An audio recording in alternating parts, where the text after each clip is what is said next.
it's Miss Ash here from room 1.4, and today is week 3 of summer school, and we are exploring East Central Michigan, and I'm sure some of the other teachers have gone over the counties with you guys, so we're just going to jump right in. The first thing that we're going to talk about this week is the therapeutic services that you could find in this county, or in these counties, and I'm sure there are more than I found, but these are just some ones to start you off. So the first one is in Lapeer County, and it is Therapeutic Riding, and it's in Oxford, Michigan, and it's the Banbury Cross Therapeutic Equestrian Center. In St. Clair County, there are 2 therapeutic riding facilities, the Rattle Run Farms and Liberty Riders, and they're both in St. Clair, Michigan. In Saginaw, they have the Exceptional Horseback Riders of Saginaw County, and those are the only therapeutic riding facilities I found during my searches, but there may be more. And for music therapy, there really weren't a whole lot of them in this area. The only one I found was in Saginaw County for My Tempo Music Therapy. So when we are looking at community connections, we know that it's important to know the ones that are local in the area and ones that kind of span the whole state in case you need services when you're on vacation or if you ever decide to move somewhere new. So Disability Network has locations all throughout Michigan, and we take a look at them last week for Southeast Michigan. So they also have locations in these counties that are helpful when you go there, and they provide the same types of services. A new organization is Behavior Consultants, and they provide behavior analysis, so ABA, and they do parent night out events, summer camps, and social skills groups. So through this organization, they do a parent night out option, which allows parents to take a break for an evening while their student, so you guys, attend an activity or an event with them with caregivers that they provide at their facility. They also do summer camps, so it's like a day camp program that they could sign up for. And they do social skills groups, so if you wanted to work on something you're struggling with without in the community, or how to make friends, or how to communicate with others, that would be an organization that could help you.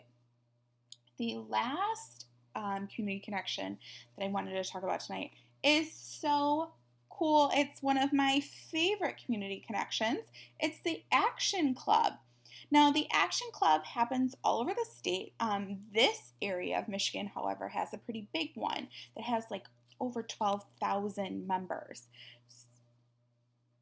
So within this organization, people with disabilities can join, and they provide community service, and they work with other agencies such as the YMCA or the Kiwanis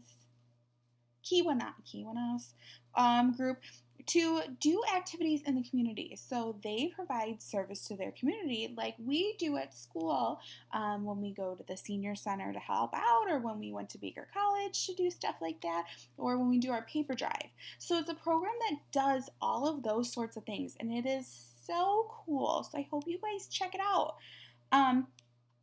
In this blue column, we put a section on the local community, or CMH. So every county in this one has a different one. So just like Jackson has Lifeways, each different county has their own. And then sensory friendly. And there was a lot of sensory friendly stuff in this area of Michigan. In Midland, the Midland Center of Arts and the Museum of Science and Art have sensory events, and they have sensory-friendly backpacks that include different things. So when you visit them, it'll help you if you get a little overwhelmed. So sometimes they have fidgets, they have communication tools, they have a social story that can help you before you go there. So it's very cool. In St. Clair County, Anthony's Autism Awareness is actually like an event hosting space, and so they share information about sensory-friendly activities that are happening in St. Clair County, and one of those is a sound-free fireworks event that is coming up on June 29th, so just before 4th of July, and it's coming up this week, guys.